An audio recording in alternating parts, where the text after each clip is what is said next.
मध्य प्रदेश के सीहोर जिले में उस साल गर्मी ने जैसे कसम खा ली थी कि वो लोगों की परीक्षा लेकर ही मानेगी। सुबह के 9 बजे से ही सूरज की तपिश ऐसी लगती थी जैसे दोपहर हो चुकी हो। हवा चलती भी थी तो ठंडी नहीं बल्कि भट्टी की आग जैसी लगती थी। गांव के लोग अब अपनी दिनचर्या बदल चुके थे।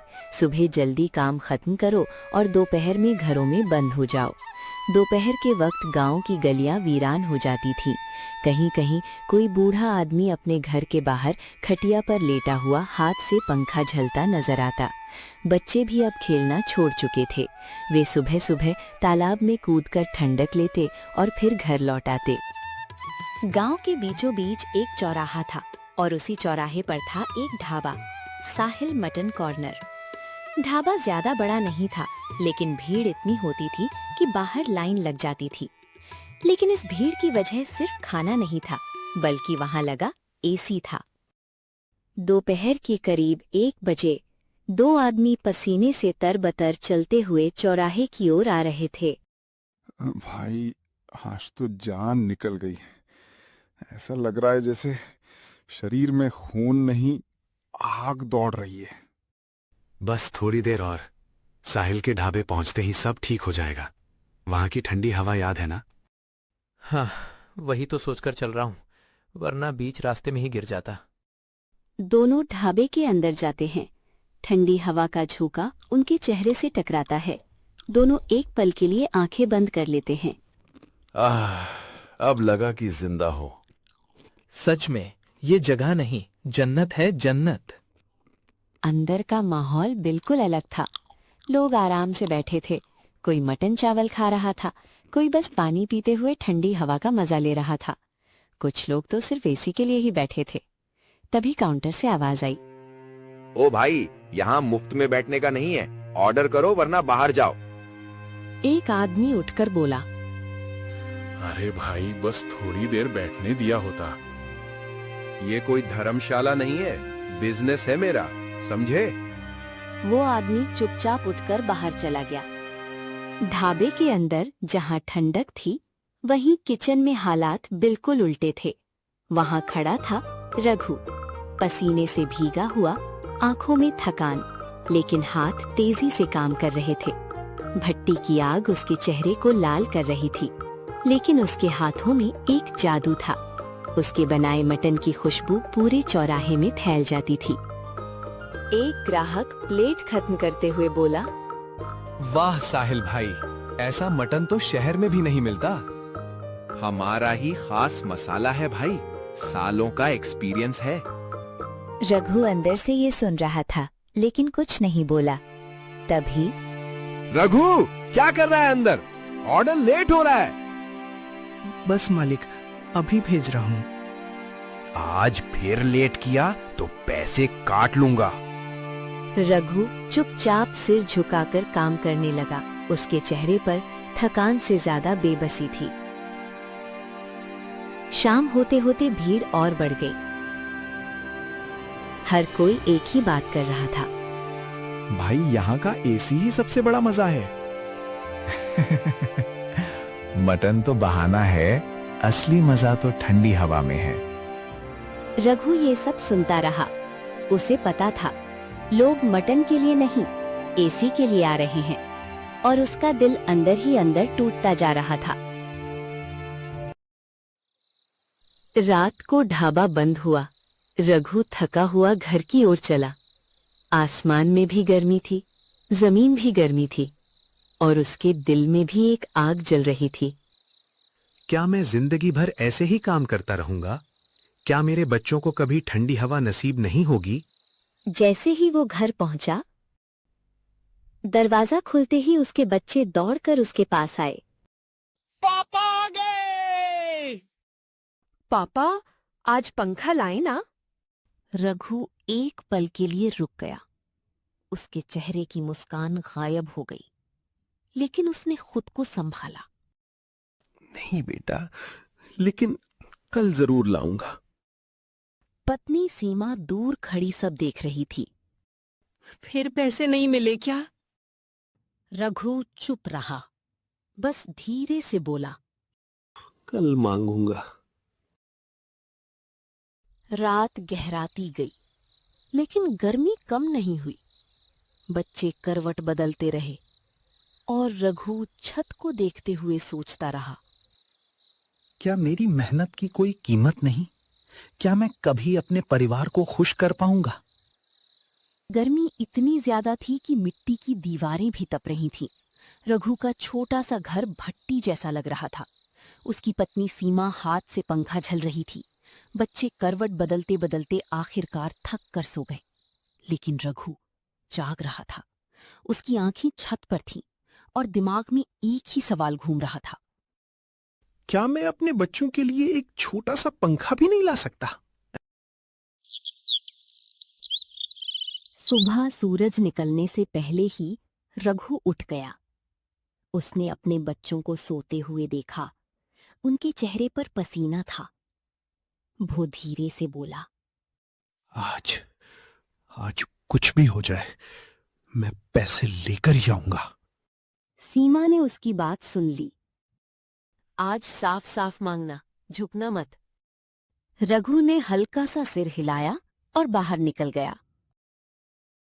ढाबे पर आज वो सबसे पहले पहुंचा। भट्टी जलाई, बर्तन साफ किए, मसाले तैयार किए। आज उसके काम में पहले से ज्यादा तेजी थी। कुछ देर बाद साहिल मलिक आया। वाह, आज तो बड़ा जल्दी आ गया। क्या बात है? काम जल्दी शुरू करना था मालिक। या फिर पैसे मांगने की जल्दी है? रघु चुप रहा। धीरे धीरे ग्राहक आने लगे। गर्मी आज और भी ज्यादा थी। लोग अंदर आते ही सीधे एसी के नीचे बैठ जाते। अरे भाई, बाहर तो आग बरस रही है, यहाँ आके जान बची। साहिल भाई, आपका ढाबा नहीं होता तो हम मर जाते गर्मी में। बस भाई, लोगों की सेवा करना हमारा काम है। रघु अंदर से सुनकर हल्का सा कड़वा मुस्कुराता है। किचन में रघु तेजी से मटन बना रहा था। पसीना उसके चेहरे से गिरकर भट्टी में पड़ रहा था, लेकिन वो रुका नहीं। उसके हाथों की खुशबू बाहर तक फैल रही थी। एक वेटर अंदर आया। रघु भाई जल्दी, 5 प्लेट और चाहिए। बस 2 मिनट, तैयार है। दोपहर होते होते ढाबा पूरा भर गया। कुछ लोग सिर्फ एसी के लिए बैठे थे। तभी एक आदमी बिना ऑर्डर किए बैठा था। ओ भाई, कुछ ऑर्डर किया है? नहीं, बस थोड़ी देर बैठना था। ये कोई पार्क नहीं है, उठो यहाँ से। आदमी शर्मिंदा होकर उठ गया। रघु ये सब देख रहा था, लेकिन कुछ बोल नहीं पाया। शाम होने लगी। ढाबा लगभग खाली हो चुका था। रघु धीरे धीरे साहिल के पास गया। मालिक, एक बात करनी थी। क्या है? जल्दी बोल। मेरी पिछली पगार और आज की मजदूरी दे दीजिए। अभी नहीं है पैसे। मालिक, घर में राशन खत्म है, बच्चों के लिए पंखा लेना है। तुम लोग भी अब पंखा कूलर की बात करने लगे? मालिक, बच्चे बहुत परेशान हैं। ड्रामा मत कर, सबको गर्मी लगती है। मुझे आज पैसे चाहिए। इतना सुनते ही साहिल का चेहरा बदल गया। औकात में रहकर बात कर। तू करता क्या है? बस खाना बनाता है। मैं ना रहूं तो तुझे कोई पूछे भी नहीं। रघु की आंखें भर आईं, लेकिन उसने खुद को संभाला। मैं मेहनत करता हूँ मालिक। साहिल ने जेब से पैसे निकाले, 500 रुपए का नोट, और रघु की तरफ फेंक दिया। ले और निकल। बस 500? और सुन, कल से आने की जरूरत नहीं। पूरा माहौल एकदम शांत हो गया। रघु वहीं खड़ा रह गया। उसकी आंखों में आंसू थे, लेकिन वो झुका और वो 500 रुपए उठा लिया। धन्यवाद मालिक। वो धीरे धीरे ढाबे से बाहर चला गया। आज सिर्फ नौकरी नहीं गई थी, उसका आत्मसम्मान भी टूट गया था। रास्ते में चलते हुए सूरज ढल चुका था, लेकिन गर्मी अभी भी थी और उसके दिल में जो आग लगी थी वो उससे भी ज्यादा तेज थी। इतनी मेहनत के बाद भी ये मिला? क्या मेरी कोई कीमत नहीं? उसने आसमान की तरफ देखा। भगवान, अब क्या करूं? दूर कहीं बादल गरज रहे थे, जैसे आने वाले तूफान की शुरुआत हो। सड़क सुनसान थी, शाम ढल चुकी थी, लेकिन गर्मी अब भी कम नहीं हुई थी। रघु धीरे धीरे कदम बढ़ा रहा था। उसके हाथ में वो 500 रुपए का मुड़ा हुआ नोट था, जिसे वो बार बार देख रहा था। इतनी मेहनत और कीमत बस इतनी? उसकी आंखों में गुस्सा भी था और बेबसी भी। वो आगे बढ़ा और बाजार की तरफ चला गया। बाजार में थोड़ी रौनक थी, लेकिन गर्मी की वजह से लोग जल्दी जल्दी काम निपटा रहे थे। सबसे पहले रघु सब्जी वाले के पास गया। भैया, आलू और टमाटर का क्या भाव है? टमाटर 10 रुपए किलो और आलू 20 रुपए किलो। ठीक है, 50 रुपए का दे दो। उसने पैसे दिए और थैला उठाकर आगे बढ़ गया।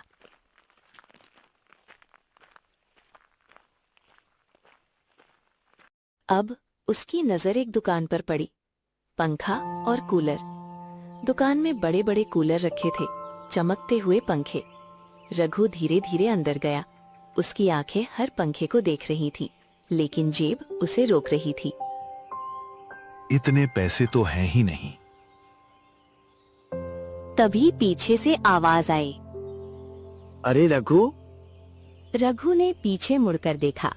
एक अच्छे कपड़े पहना हुआ आदमी मुस्कुरा रहा था। आप?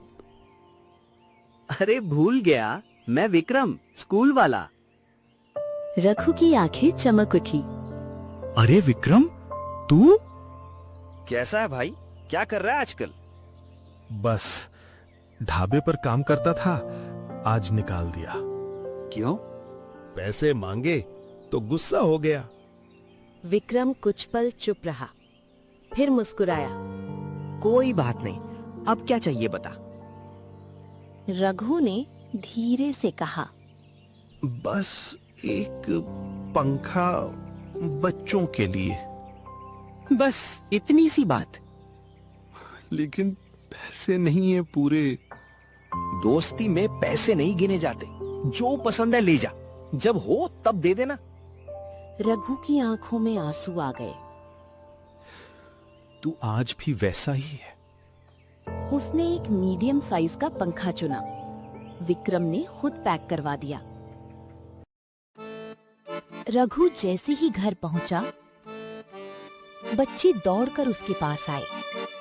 पापा, क्या लाए? पंखा है क्या? दोनों बच्चे खुशी से उछल पड़े। पंखा! पंखा! अब हमें गर्मी नहीं लगेगी। सीमा दूर से देख रही थी। उसकी आंखों में भी खुशी थी और चिंता भी। पैसे मिल गए क्या? रघु चुप हो गया, फिर धीरे से बोला। नहीं, नौकरी भी चली गई। अब क्या करेंगे? रघु जमीन पर बैठ गया। उसने सिर पकड़ लिया। समझ नहीं आ रहा। कुछ पल खामोशी रही।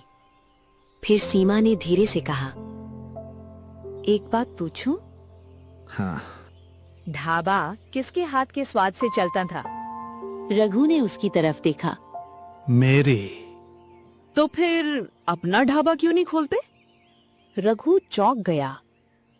हम? ढाबा? हाँ, छोटा सा शुरुआत तो करो। रघु सोच में पड़ गया। लेकिन पैसे, सामान, जगह? कुछ ना कुछ हो जाएगा, कोशिश तो करो। बच्चे भी बीच में बोले। पापा अपना ढाबा खोलेंगे। मैं भी मदद करूंगी। रघु की आंखों में एक नई चमक आई। उसने धीरे से कहा, ठीक है, कोशिश करेंगे।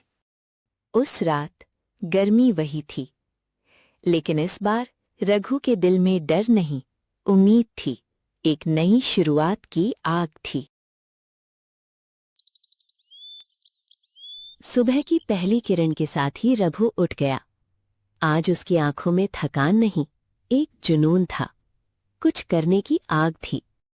वो बाहर आया, आसमान की तरफ देखा और खुद से बोला, आज से सब बदलना है। घर के अंदर सीमा पहले से जाग चुकी थी। उसने चूल्हे पर पानी चढ़ा रखा था। मैंने सोचा आज से तैयारी शुरू कर देते हैं। हाँ, आज ही ढाबा लगाएंगे।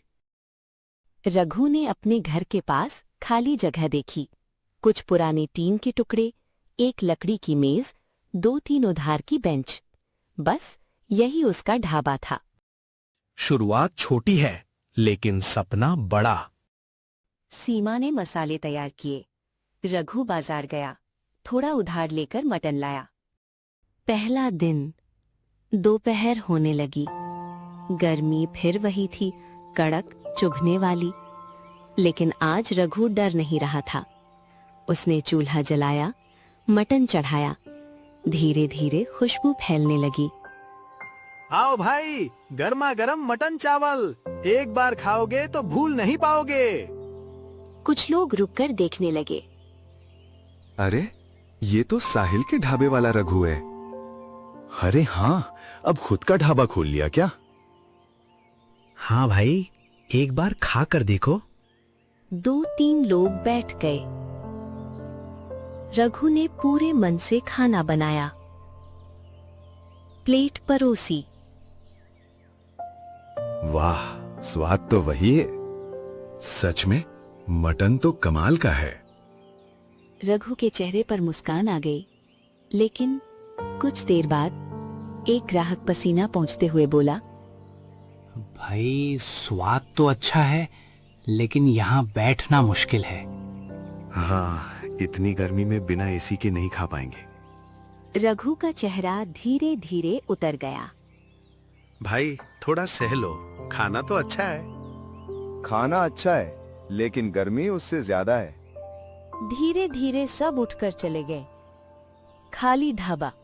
कुछ ही देर में रघु का ढाबा खाली हो गया। चूल्हा जल रहा था, मटन तैयार था, लेकिन खाने वाला कोई नहीं था। रघु चुपचाप खड़ा था। उसकी आंखें खाली बेंचों को देख रही थीं। कोई नहीं आया। आए थे लेकिन रुक नहीं पाए। दूर से आवाज आई, साहिल के ढाबे की। हंसी, बातें, प्लेटों की खनक। आओ भाई, ठंडी हवा में मटन खाओ। रघु ने उधर देखा, भीड़ पहले से ज्यादा थी। लोग स्वाद नहीं, ठंडक खरीद रहे हैं।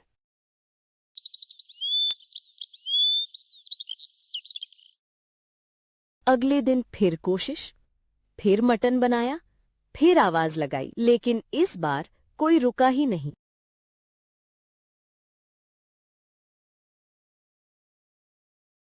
तीसरे दिन सिर्फ एक ग्राहक आया, वो भी जल्दी चला गया। शाम को रघु बैठा था, सामने बचा हुआ मटन। शायद ये मुझसे नहीं होगा। थोड़ा और कोशिश करो। कोई नहीं आएगा बिना एसी के। तभी बच्चे पास आए। पापा, हमारा ढाबा क्यों नहीं चल रहा? क्या हम फिर से गरीब हो जाएंगे? रघु के पास कोई जवाब नहीं था। नहीं, मैं कोशिश करूंगा। उस रात रघु और सीमा बैठे थे। अगर कल भी कुछ नहीं हुआ तो ढाबा बंद कर देंगे। ठीक है। बाहर गर्मी अब भी थी, लेकिन अंदर उम्मीद धीरे धीरे बुझ रही थी। सुबह हुई, लेकिन रघु के घर में आज पहले जैसी हलचल नहीं थी। ना कोई उम्मीद, ना कोई जोश, बस एक भारी सा सन्नाटा। रघु चुपचाप उठा, बाहर आया। उसने अपने छोटे से ढाबे की तरफ देखा। टूटी हुई बेंच, ठंडी पड़ी भट्टी और खाली जगह।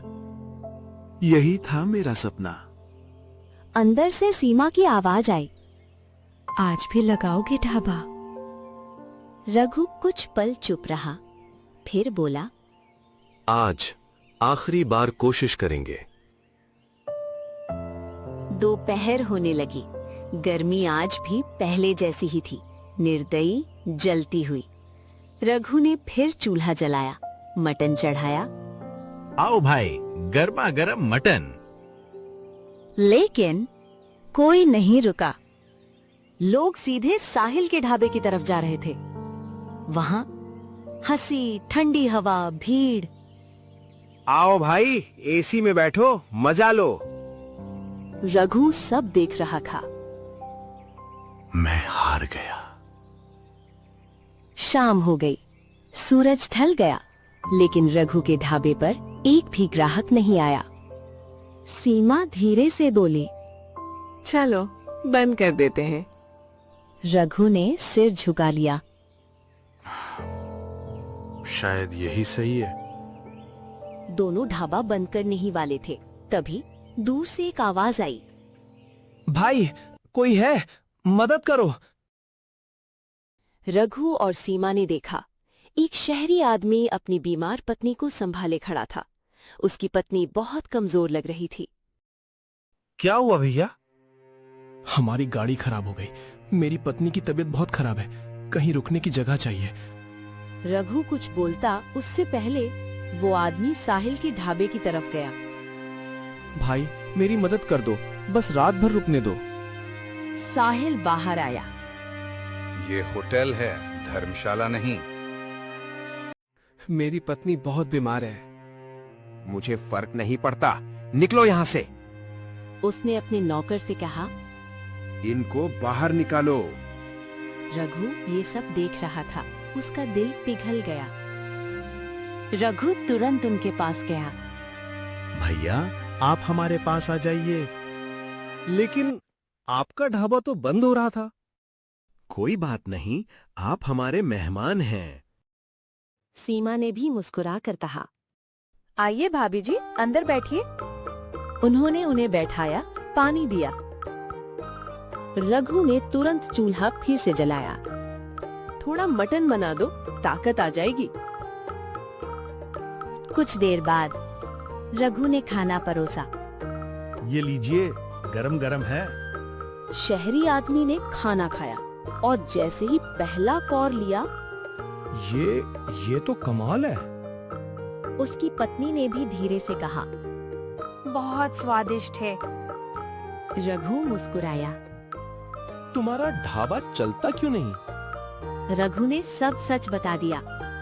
लोग स्वाद से ज्यादा एसी ढूंढते हैं। शहरी आदमी कुछ देर चुप रहा, उसकी आंखों में सोच थी। फिर उसने कहा, तुमने आज हमारी मदद की है। इंसानियत है बस। और इंसानियत का फल जरूर मिलता है। रघु ने ज्यादा ध्यान नहीं दिया। उसे लगा बस एक धन्यवाद है, लेकिन उसे क्या पता था, यही पल उसकी जिंदगी बदलने वाला है। रात बीत चुकी थी, लेकिन रघु की आंखों में नींद नहीं थी। वो बाहर बैठा आसमान को देख रहा था। हवा गर्म थी, लेकिन उसके दिल में हल्की सी ठंडक थी। अंदर वो शहरी आदमी और उसकी पत्नी आराम कर रहे थे। सीमा धीरे से बाहर आई। तुम सोई नहीं?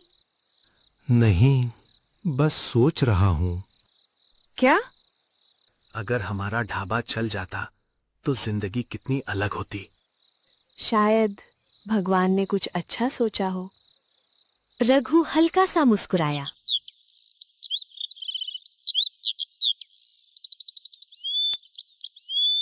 सुबह की पहली किरण के साथ शहरी आदमी बाहर आया। अब वो पहले से शांत लग रहा था। भैया, अब आपकी पत्नी कैसी है? तुम्हारी वजह से बेहतर है, धन्यवाद। रघु मुस्कुराया। हमने तो बस अपना फर्ज निभाया। कुछ पल खामोशी रही। फिर रघु, एक बात पूछूं? जी पूछिए। अगर तुम्हें मौका मिले तो क्या तुम एक बड़ा ढाबा चला सकते हो? रघु चौंक गया। मैं? हाँ, तुम? रघु कुछ पल चुप रहा, फिर धीरे से बोला, मुझे बड़े बड़े काम नहीं आते, लेकिन खाना दिल से बनाता हूं। शहरी आदमी मुस्कुराया।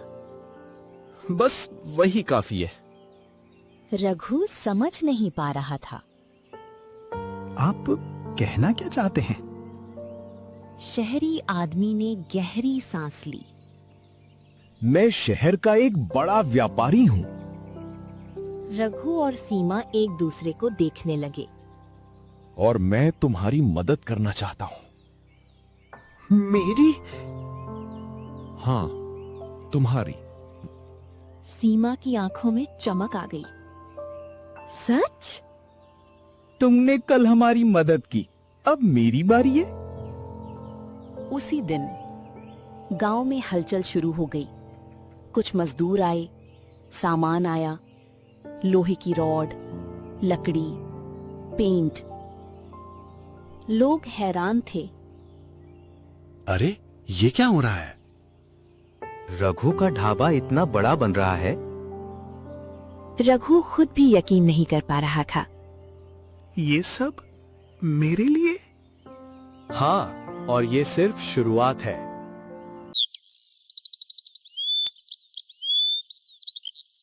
कुछ ही दिनों में नया ढाबा तैयार, बड़ी जगह, साफ सुथरी टेबल और सबसे खास एसी मशीन। ये वही चीज है जिसके बिना सब कुछ रुक गया था। अब तुम्हें कोई नहीं रोक सकता।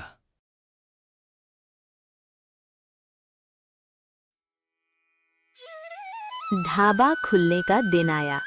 बोर्ड लगा, रघु मटन कॉर्नर, स्वाद और ठंडक दोनों। रघु ने गहरी सांस ली। आज मैं खुद को साबित करूंगा। लोग धीरे धीरे आने लगे। अरे, यहाँ भी एसी लग गया।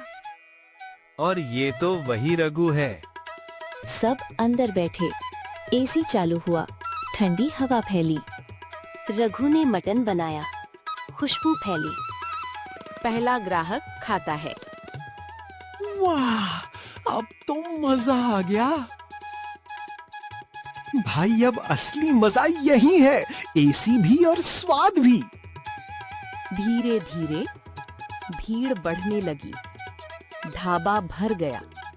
हंसी, खुशी, आवाजें। रघु एक कोने में खड़ा ये सब देख रहा था। आज मेहनत जीत गई।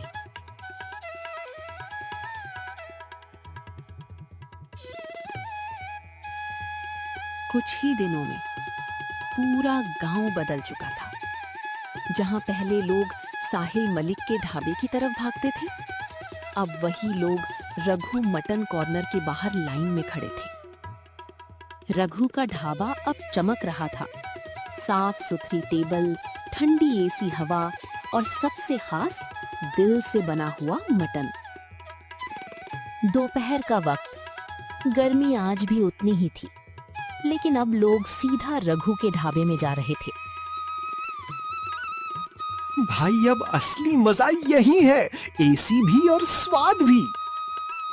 पहले तो सिर्फ ठंडी हवा मिलती थी, अब खाना भी दिल जीत लेता है। अंदर रघु तेजी से काम कर रहा था, लेकिन इस बार उसके चेहरे पर थकान नहीं, सुकून था, गर्व था। अगली 3 प्लेट तैयार, जल्दी भेजो। सीमा भी ग्राहकों को संभाल रही थी। बैठिए, अभी गरम गरम खाना आ रहा है। रघु मुस्कुराया। ये सब तुम्हारी वजह से है। दूसरी तरफ साहिल का ढाबा खाली, कुर्सियां सूनी। एसी चल रहा था, लेकिन कोई बैठने वाला नहीं। साहिल काउंटर पर बैठा था, चेहरे पर चिंता। ये क्या हो रहा है? एक नौकर बोला, साहब, सब लोग रघु के ढाबे जा रहे हैं। क्यों? वहां एसी भी है और खाना भी अच्छा है। साहिल चुप हो गया। मतलब लोग सिर्फ एसी के लिए नहीं आते थे? उसे पहली बार एहसास हुआ ढाबा चल रहा था रघु के कारण, और उसने उसे खुद निकाल दिया।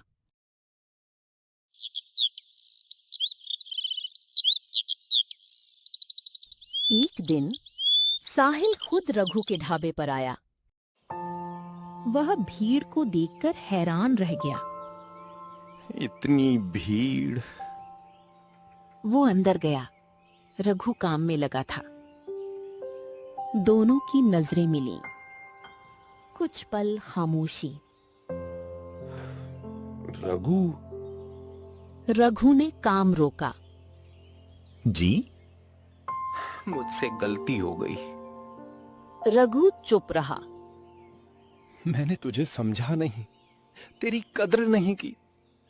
रघु ने धीरे से जवाब दिया। गलती हर इंसान से होती है। साहिल की आंखों में उम्मीद आई। क्या तू वापस आ जाएगा? रघु हल्का सा मुस्कुराया। अब मैं किसी के लिए काम नहीं करता।